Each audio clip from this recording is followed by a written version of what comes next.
Hi everyone, my name is Timmy and today I'm going to be teaching you how to make a popular dish from my culture. I am from Nigeria and my culture is Yoruba. So today we're going to be making the popular Riro soup, which in literal translation just means spinach that's stirred.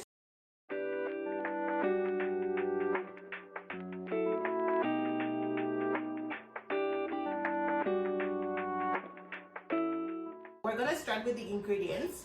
Here we have our spinach, which like I said is the most important part of the dish. We have some cow skin, we have some bell peppers and scotch bonnets. We have our onions, we have locust beans, we have crayfish, beef tripe, some salt, and we have our seasoning cubes. So what I love most about this dish is I love how versatile it is. You can dress it up or dress it down depending on what your tastes are. If you're a vegan or a vegetarian, you can definitely cut out the meat part and you can substitute it with any other things you like. If you're like me and you love lots of meat, so you can add anything. You can add chicken, you can add turkey, you can literally add like any protein you want. Also, if you're allergic to some things, you can take it out because like I said, the most important part of the dish is the spinach, so everything else is mostly customizable. So now we're gonna get started. We're gonna blend our peppers and we're gonna put our meat in to cook. So what the thing about the beef tripe and the cow skin is they're very tough meats and they take a very long time to cook. So for that, I'm gonna be putting it in the pressure cooker just to cut down the time and make it faster. Then we're gonna put our peppers in the blender and we wanna blend with as little water as possible, just so that we don't have a lot of water, because pepper is mostly water and we don't want so much water in our soup because it's supposed to be like a dry soup. It's not too dry that there's no water at all that makes you choke, but also you don't want it that it has too much water and it's floating about. Pause it. Continue.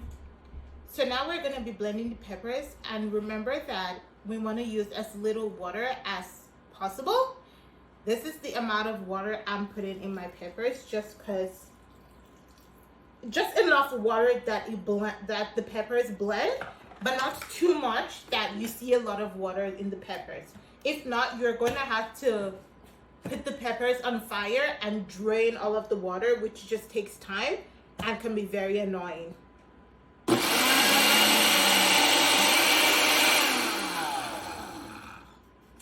So another thing with the peppers is that I did not blend until it was completely smooth, just because I like to see red flakes in my soup. So I made it just so that you can see a little bit of red flakes. I know you cannot see it all the way from here. But now that the pepper is all done and blended, we're going to be putting the meats in the pressure cooker. In the pressure cooker, I'm just going to be adding my seasoning cubes. And then I'm going to add my salt. I'm gonna add some onions, some garlic, some ginger, just to bring out the flavor in the meat. Make sure to wash your hands before you start using the seasoning cubes.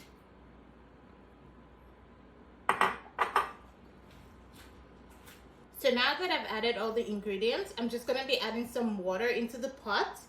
And then I'm going to turn on the pressure cooker. So I usually set it to pressure cook for about 20 to 30 minutes, just till all the meat's tender. Soft enough that you can eat it without choking on it, but not also soft enough that it just melts in your mouth and you don't get to chew it.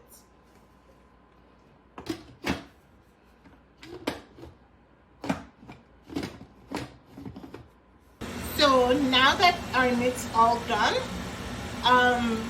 what we're going to be using to cook the soup is, it's called palm oil, and that's what we're going to be using to make the soup. So we're just going to put a little in the pot because we don't want too much that the soup is swimming in oil.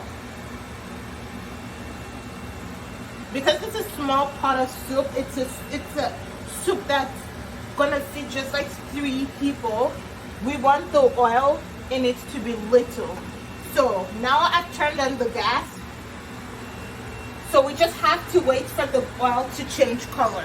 We want it to become darker than what it is right now, almost translucent kind of. Then we add our other ingredients. Okay. So now that the oil has changed color, we're gonna be adding our other ingredients. We're gonna go in with the peppers first. So now that we've added the peppers, we're gonna add our onions.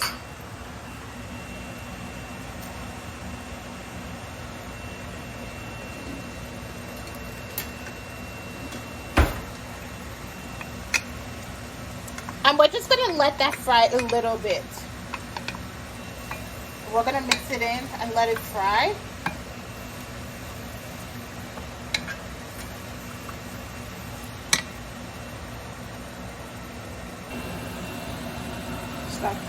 So now that it's fried a little bit, we're gonna go in with our locust beans. And I turned the heat down to medium because we don't want the spinach getting too soft.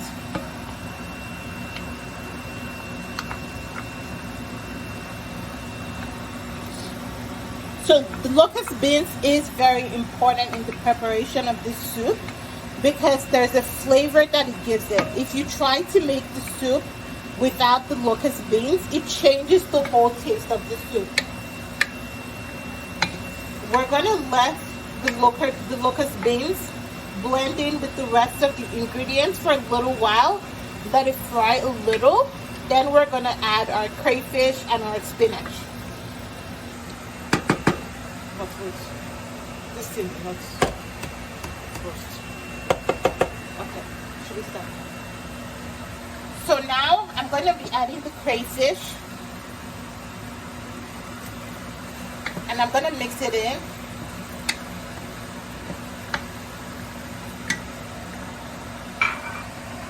And now I'm going to be adding the spinach.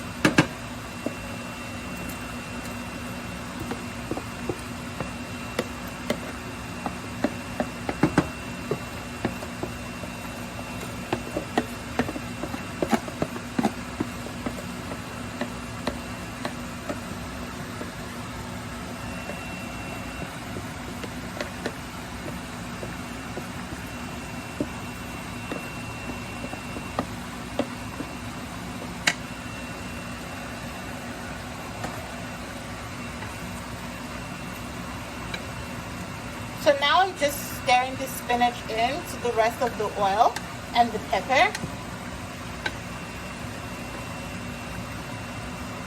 And now the soup is finally starting to come together.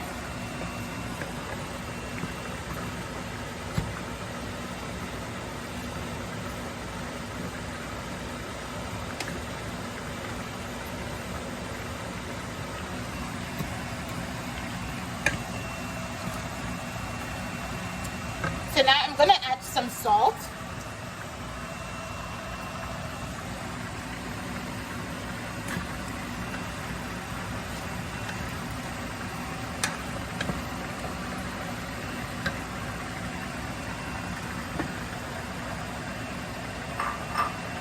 And then I'm going to add our seasoning cubes.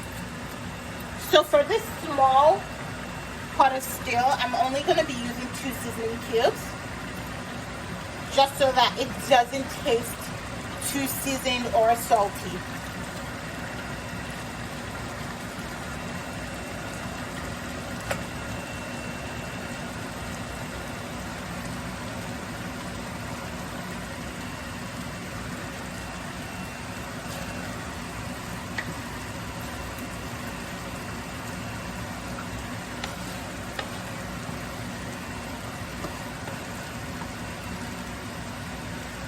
What I love most about this soup is that you can eat it with any protein, with any carbohydrate.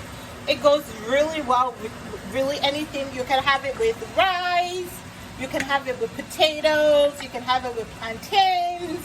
Literally, you can have it with almost any carbohydrate and it would still taste fantastic. The meat in there because the soup is almost done.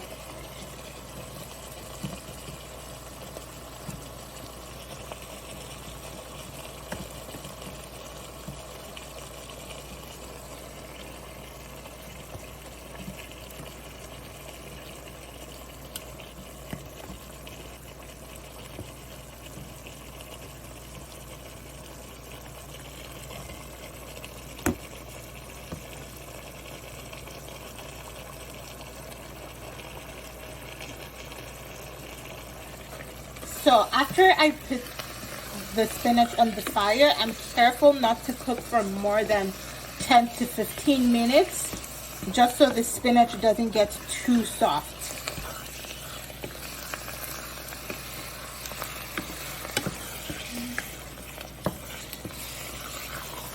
So I stir in the meat with the spinach. And because the meat is already cooked, we don't have to leave it in the spinach for too long to cook. And that's it, our soup is done. So I chose this recipe because of its significance to me. When I first came to Canada about 4 years ago, I found it very difficult to find Nigerian ingredients. I didn't know where to get them from, so I couldn't make most of my Nigerian dishes, and I missed home. So growing up, this was a dish that was prepared every week in my house. My whole family, they love vegetables, so they always try to incorporate as much vegetables into our dishes as much as possible. And I hated vegetables. I hated fruits, I hated vegetables, so definitely this soup was not one of my favorites, and I just didn't like it at all. I wouldn't eat it whenever it was prepared. But then when I came here and I was missing home, I was missing dishes from home, I found that this was one of the dishes I could make without as many ingredients as possible. It's, you know, it's mostly spinach. You can get spinach anywhere. So I tried to make the recipe because anything from home sounded good at that time. And although I didn't have some of the ingredients, like I didn't have the locust beans or the crayfish or any of the meats, so I just tried making it with the spinach just on its own. And as I came to know about where to get those ingredients from, I started to incorporate them in my dish, and I can say that I got better at it, because when I first tried it, it wasn't good enough. It wasn't as perfect as it should have been, but I kept trying, and now it's a dish that I make every week.